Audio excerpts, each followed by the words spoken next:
thanks so much for attending the presentation today, and thanks so much for the presentations that we just had. They were brilliant. So what I'd like to do for the next 15 minutes or so is talk to you a little bit about the world of oral health by connecting some key ingredients and tying them all together for you. So I hope that you learned something today.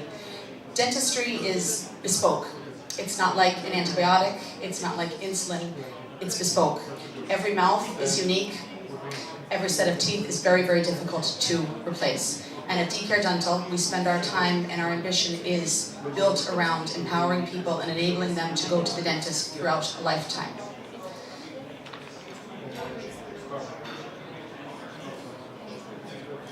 What is oral health? The World Health Organization defines oral health as a state of being free from mouth and facial pain, oral and throat cancer, oral infection and sores, periodontal disease, tooth decay, tooth loss, and other diseases and disorders that limit an individual's capacity in biting, chewing, smiling, speaking, and psychosocial well-being. As I was preparing for the presentation today, I came across a clip which I thought you might find interesting. I certainly did. In addition to the fact that I can't resist anything that relates to Michael Phelps, there's some very, very, very good points in here that relate to the dynamics around oral health and the importance that they have in the lives of individuals, their families, athletes, and how they're linked to mental health, how they're linked to performance, and how they're linked to lifestyle. So what I'd like to do for the next 3 minutes is play this video for you.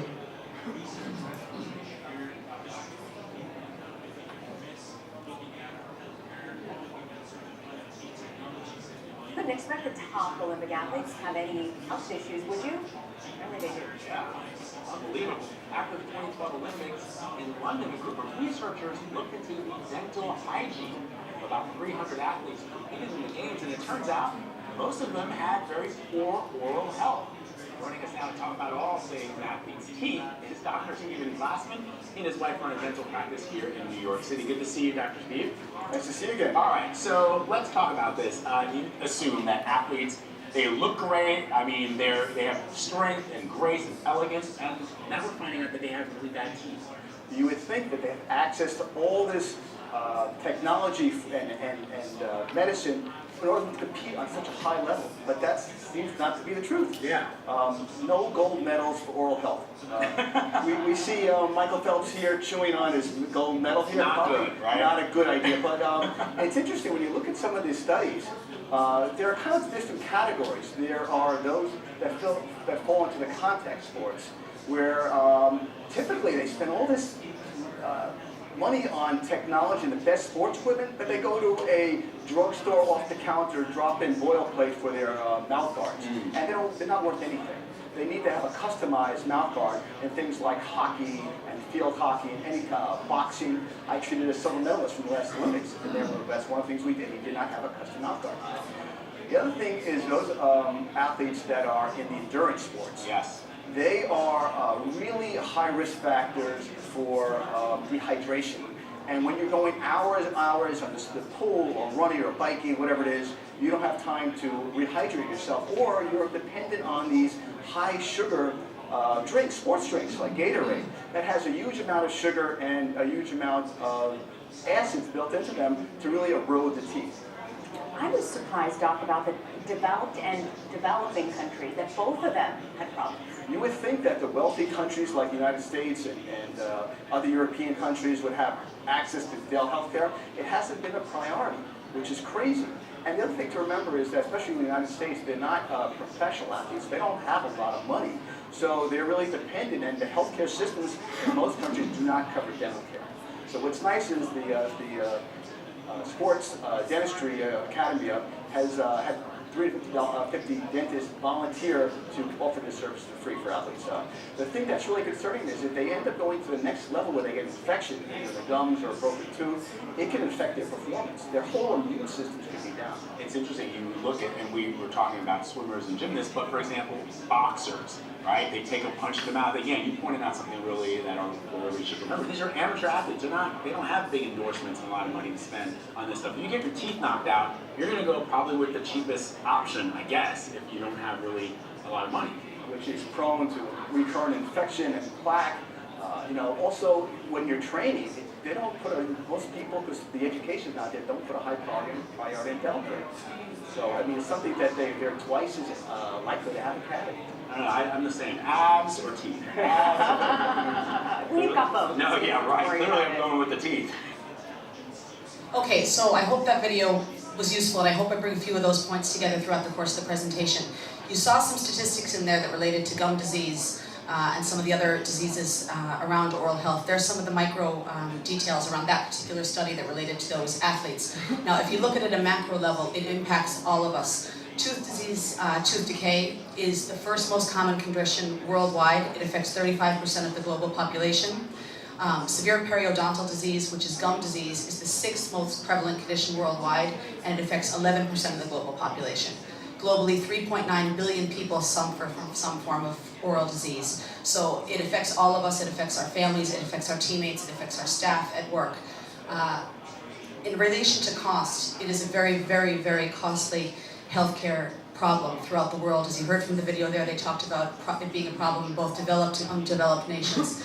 The cost of dental care across the EU, of treating dental care across the EU, is 79 billion for 2016, and it's set to rise to 93 billion by the year of 2020. So there's very significant financial impact here. As you know, Ireland is set to double in size by 2050. Our population is due to reach 10 million, so it poses a lot of opportunities, and it also poses a lot of challenges for us.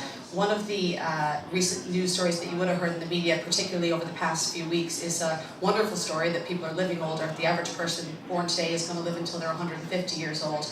But people are also holding onto their teeth for a lot longer period of time, which is tremendous. People are holding onto their teeth till they're 80, 90 years old. But it also presents challenges, because what that means is the cost of maintaining those teeth becomes more expensive. You might have seen some of the media last week around nursing homes. People are actually holding on to their teeth until they're 80, and then they're losing them with 3 months of going into a nursing home because of some of the sugary drinks that and sugary medications that they have. So it's a priority, a key priority throughout the world.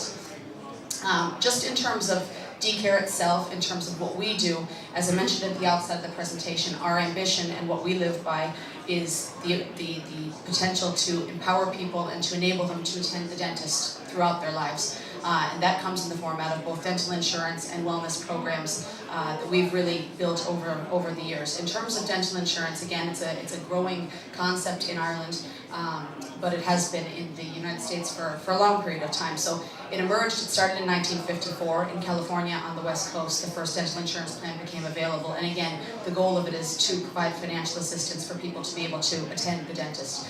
It grew quite rapidly throughout the 60s and the 70s in the US. Most employers in the US, in fact, nearly all employers in the US would have some form of dental benefit package for their staff, and it is an expectation amongst teams that there will be some form of dental available for their teams. And again, you heard reference earlier, which I always find amazing. In the States, over 60% of people have private dental insurance, which is about 152 million people. And you heard the dentist speaking in the earlier video about how there's still a problem with funding for dental insurance and dental plans, even in the US. So in Ireland, our numbers, it's a growing market. About 2% of people in Ireland now have private dental insurance. D-Care ourselves, we started here back in 1999 with 18 staff. And have grown to 110, and we're based in Mayo, and we are also based in a smaller office in Dublin. And our original business ambition when we came to Ireland was to provide claims processing services for our United States business. And over time, we recognized fairly quickly that there was a market in Ireland for dental insurance. We innovated, we have a tremendous team that do a whole variety of things, and those jobs have grown over the past number of years, from claims processing to customer service to oral health wellness, marketing, and a variety of functions. So we're very proud of what we do. And our business, it says 70% here, since this slide was produced, that number's grown to about 75%. About 75% of our business is done through the corporate workspace. And I think this ties to Adele's talk in terms of really what companies are doing in order to motivate their staff, keep their staff, retain their staff, and indeed make their staff well so that they can perform better. D-Care is the only dedicated dental benefits company in Ireland. So that's just some background. Again, cost, I keep coming back to cost. 56% of people avoid going to the dentist because it costs so much. So again, it's important that we're all aware of that. In terms of the way we help people that go to the dentist, we are covering a significant portion of these costs. For us, prevention is everything. We're working very, very hard to prevent more extensive treatment as we go on. These are just some examples of costs within Ireland. And again, we mentioned, the video also mentioned, there's limited funding available for private dental care within the country. So these are just some examples of the things that we cover. This is a key statistic for us and for our team, and this keeps us very, very motivated. We commissioned a research study from Empathy Research and asked people if having dental insurance actually made them go to the dentist more, and 75% of people said that it did. So that's a number that we're proud of and that we're working hard to improve. I won't go into great detail on this, but I always find this interesting in terms of the costs and the importance of preventing. Basically what we have here is a slide that shows baseline of 2 preventive visits in this slide here, 1 preventive visit here, and no prevention in the pink bar there. So that's a period of 2 years for each of those pink bars. And those are the costs associated with going to the dentist for preventive care, and the blue bar represents the costs for the follow-up visit. So again, the point of this is that if you go to the dentist more for prevention, you're going to have to pay less in follow-up care. Emerging patterns in Ireland, just something that I think is again proven that dentistry is important in some of the changes we've seen. We've seen an increase of about 40% of our claims over the past year. So people are attending to dentists more, they're going to different dentists. Braces and orthodontics are on the increase, and there's been a rise in white or composite fillings. That's just some data around where we've paid out claims. And again, just in terms of research, and keeping with the research theme and the importance of research, we're part of an EU 2020 funded consortium. It's a €6 million research project throughout Europe, and basically what this project is working on is finding ways to focus on prevention so that there's less cost spent in more extensive care later in life. Can you hear me there? Sorry. And again, the research is everything, innovation is everything, and the goal of this is that at the end of the 4 years, we'll be able to communicate to people throughout Europe about how they can empower themselves and receive better dental care.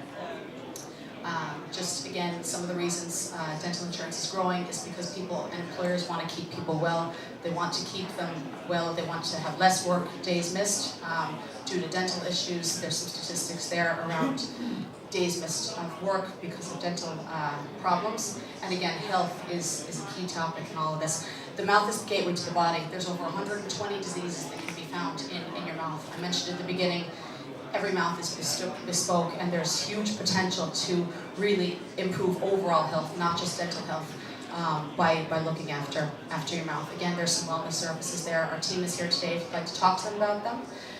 Again, look at this beautiful smile. I mentioned earlier, people are holding onto their teeth, they're living longer, they're living to be 150. Again, it is so important, dental care is so important, and it is just vital that really DCare and people, whether they be employers, whether they be individuals or caregivers, are focused on really looking to improve oral health throughout Ireland. So thanks a million for your time today, and good luck with the rest of the day.